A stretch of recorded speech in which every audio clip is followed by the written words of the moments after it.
Good evening and welcome to Tucker Carlson Tonight. It's pretty clear that both of the country's political parties have changed radically over the past few years, and they're changing still. We cover that every night in this show. Donald Trump, of course, has transformed the GOP. You may have read about it. On the Democratic side, there have been profound changes, too, ones that don't get quite as much attention. A party that for 100 years stood with America's middle class now represents the nation's richest and its poorest. And so, not surprisingly, the party's positions on policy have changed accordingly, a lot. So just about 20 years ago, Democrats championed free speech. They worried about illegal immigration loudly. They criticized voluntary foreign wars, and they argued that unrestricted trade hurt American workers. And by the way, quite a few of them, Democrats, were pro-life, too. Senator Harry Reid among them. And that's not surprising if you think about it. Democrats said they cared most about the vulnerable in our society. Even Bill Clinton, who vetoed 2 partial birth abortion bans, felt the need to say he wanted to keep abortion rare. He said that a lot. Try that in today's Democratic Party. Lots of luck. Modern Democratic activists celebrate abortion as a positive good. Shout your abortion, they proclaim. They put it on T-shirts. Abortion isn't bad. We need more of it. Well, earlier this month, Governor Andrew Cuomo signed a bill making that possible. It's called the Reproductive Health Act, and the law legalizes abortion right to the moment of birth for virtually any reason.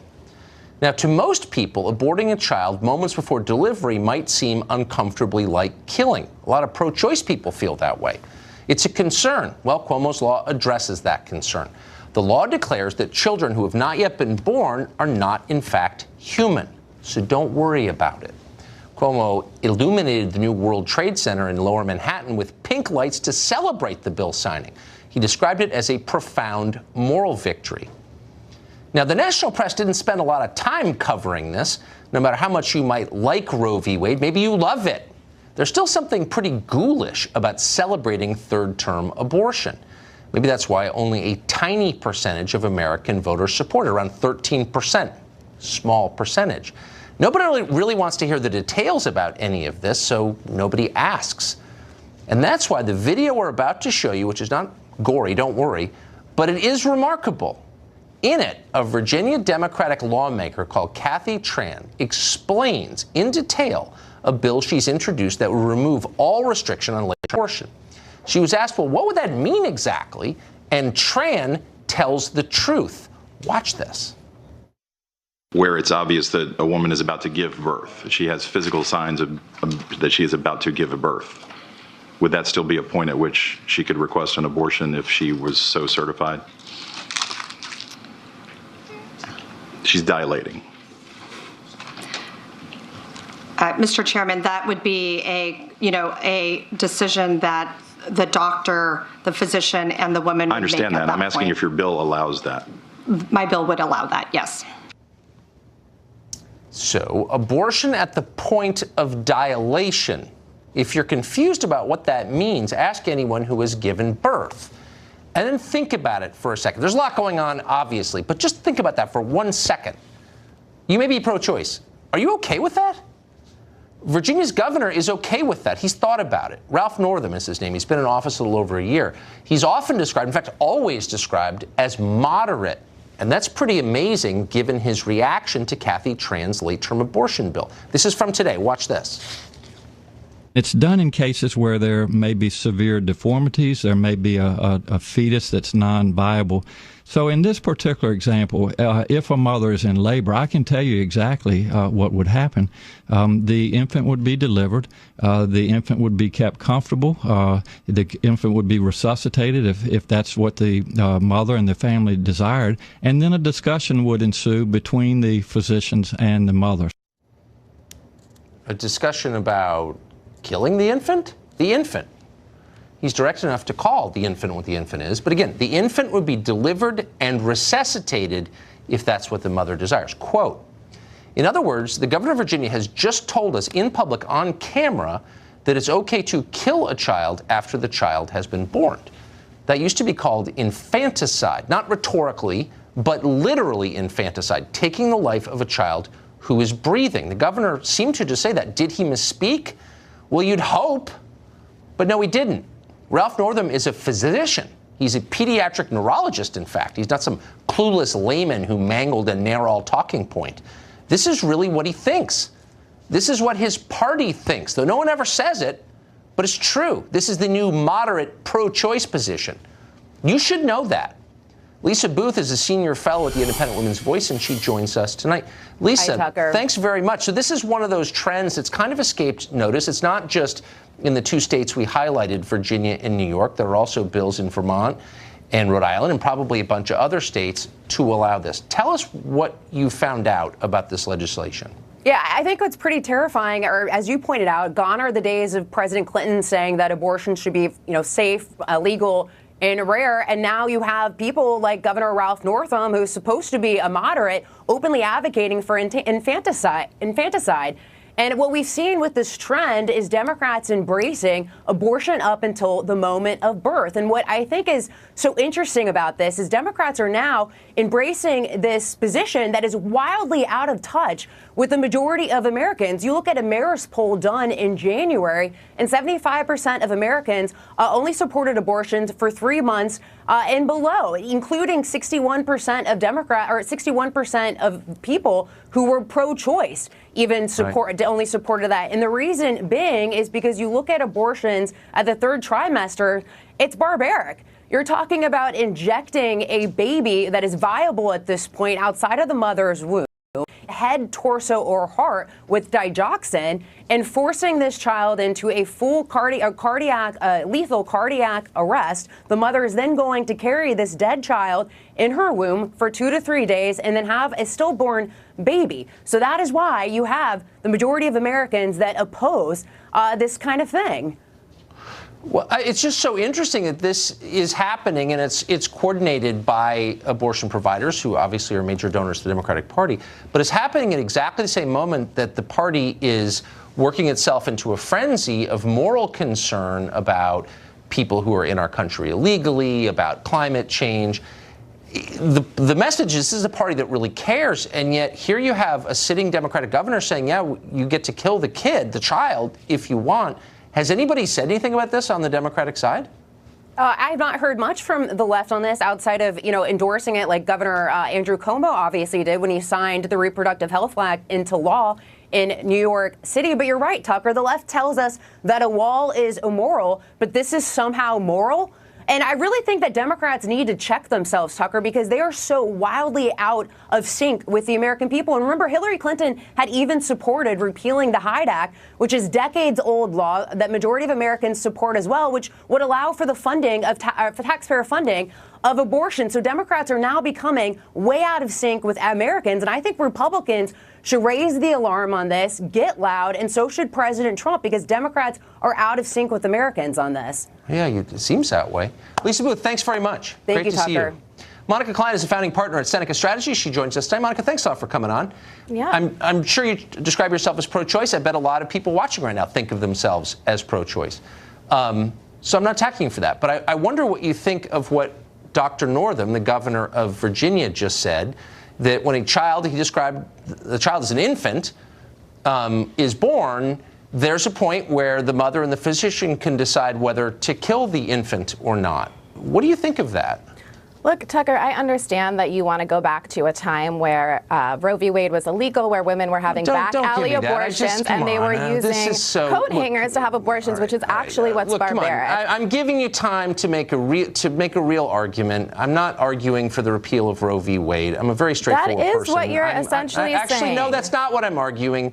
And please don't be tiresome. The governor of Virginia, who's a rising star in the Democratic Party, just said this. There's pending legislation that mirrors it, and I'm asking you what you think of it. That's it. I'm not here to debate Roe v. Wade. I think that right now, reproductive health care is under attack by the Republican Party. 72% of Americans support the right to choose, and yet we have Trump and we have sexual predator Kavanaugh trying to repeal Roe v. Wade and trying to take away our control over our own bodies. This isn't about babies. This isn't about health care. This is about you attempting to control women's bodies. Okay, please don't be a robot. Monica, you're smarter than that. This is the governor of Virginia just saying this. I just want to know what you think of it. Is that okay? Does that bother you? It's a sincere question. This just happened.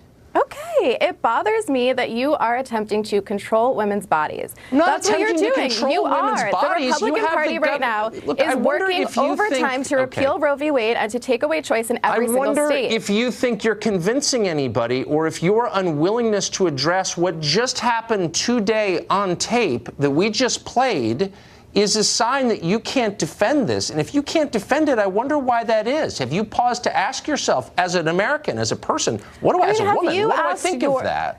As a woman, what do I think of it? Have you asked yourself why you spend so much time talking about this rather than thinking about why your party is trying to repeal Roe v. Wade and control women's bodies? Right now, there are 7 states where there's only 1 abortion clinic. Okay, there are 4 states with trigger bans where we would, if Roe v. Wade is repealed, women cannot get reproductive health care. This is about a woman's right to choose, and you, as a man, should not have a single say in that. Wow. Do you think that you're making a case that most people agree with, that it's okay to abort a child in the 3rd trimester? Tucker, you can keep trying to put words in my mouth and keep trying to say that the Democratic Party is hurting children. But your party is the one that is tearing families apart at the border and allowing children to die in federal custody. So whose party is actually harming children? Wow. Let me just ask you one quick question. I mean, this is obviously a pointless conversation, and I think less of you after, I have to say. But it's an honest question. Have you thought about it? Do you have a real answer to what the governor of Virginia said, or are you going to throw yet another talking point at me? I mean, have you actually thought about it? Will you answer that question at all? I have thought about it, and I am telling you that your party is attempting to change the conversation about Roe v. Wade and take control of women's bodies. I'm sorry that as a man, what you're focused on is controlling women's bodies, but we will not allow you to do that. This is a child who's been born. This is not a woman's body. This is an independent person. It just confuses me why you pretend that you have concerns over children when you're completely fine with ICE tearing families apart and children dying in federal custody. Monica, thank you. I appreciate it. Well, New York Governor Andrew Cuomo identifies as a Catholic. We just described the law he signed and celebrated. What they think you should do with your body, they want to dictate through the law. If you said, what issue is more important to you right now? Choice or taxes, choice or economic development? I don't know what people would say. We have an extreme conservative agenda in Washington. Kavanaugh is going to reverse Roe v. Wade. I have no doubt. This is still a democracy. And New Yorkers want to protect a woman's right to choose. The applause really says it all. Father Jonathan Morris is a Catholic priest. He ministers to a parish in the Bronx in New York, and he joins us tonight. Father Morris, thanks very much for coming on. I'm sad tonight, honestly. I am too, actually. I think it's a complicated issue, and I certainly know a lot of people who disagree with me on it in general terms, but you'd think you'd live in a country where when a politician stands up and says, when a child is born, you have the right to kill that child, if you so desire, that there would be a bipartisan chorus of people saying, you know, actually, no, you don't. You don't have a right to kill people just because they're inconvenient. But there isn't that chorus. No one is saying anything. I wonder why. Well, your last guest, I think, gave us the most convincing explanation. They don't want to take on the issue. And, you know, you showed a video earlier of the governor of Virginia and saying, and this is a pediatrician, right, who says, this is what's going to happen. Right? If a woman is dilated, about to give birth, we will, in this case, we will make sure, and I don't think you brought this part out, but it was unbelievable to me. We're going to make sure, first of all, that he doesn't say the word baby, is comfortable, right? And then we will resuscitate the baby if the mother wants us to. Okay, but first we're going to make it comfortable. Then we will resuscitate it if the mother wants us to, and then we will enter into discussion about what to do next. I mean, it is and this is not a crazy activist group. This is the governor of Virginia, and it's exactly what the governor of New York thinks right now. That's what we're dealing with. The world has gone crazy. So where's the Catholic? I mean, so I know the Catholic Church is an institution, and I should just say clearly, I'm not a Catholic. But the Catholic Church, from my understanding, is totally opposed to this. And yet it offers communion to politicians who support and abet it, who increase the incidence of it. Why is that? Well, the Catholic Church would say anybody who would agree with this, including Governor Cuomo and anybody else, they should not receive communion themselves. They should say, the whole question has been about excommunication, for example, of Governor Cuomo, right? Excommunication. Most evangelicals, most Christians, non-Catholic Christians would say, what is even excommunication? Like ex communio, right? It has to do with saying you're no longer part of the communion of the church. Well, anyone with right reason would say, if I believe in this crazy stuff that we just talked about, well, then I'm not in communion with the Catholic Church. I should not even be going to communion, right? So the Catholic Church has to decide, well, are we going to publicly say, you are now excommunicated? Okay, if that's going to be helpful for the soul of that person, let's go for it. Yeah, I mean, if it's going to be, does that make sense? Yes, and it's certainly not my fight. But let me just ask, give it to me quickly. What's the case that you would make? A lot of people have kind of internalized the libertarian argument. It's your body. You can do what you want. It's an appealing argument for those of us who distrust government and social control. I understand the argument for sure. Yeah. What's your response to that? Okay, well, I'm glad you brought that up because your previous guest just said this has to do with a woman's body. Well, in the example that she had just been given, the baby had already been born. Yeah, I pointed that out. The umbilical cord had already been cut. Is that still her body? Okay, so it doesn't make sense logically, okay? But I think it doesn't make sense even when the baby is inside the body. And any mother who has a baby who's kicking her in her stomach day in and day out and moving knows that's another human being. You know, Tucker, I think one really important thing that nobody has been talking about in the New York State bill is that what they've also done is they've got rid of, in all other state laws, the idea that there's personhood of the unborn. Okay, let me just say that again. They have said that we're going to get rid of the status of person of the unborn. So let's say a woman is beat up and she's 8 months pregnant. Up until now, that would have been murder of the child as well. And that's no longer the case according to this. No, it's not. And this is let's just call it what it is. This is a death cult, obviously. Yes, I think Cardinal Dolan said ghoulish, which has to do with a gulag, which has to do with the love of death. And that's exactly what this is. Father Morris, thank you. Thank you. I'm sorry I got but I think people should know this. I do. Yes.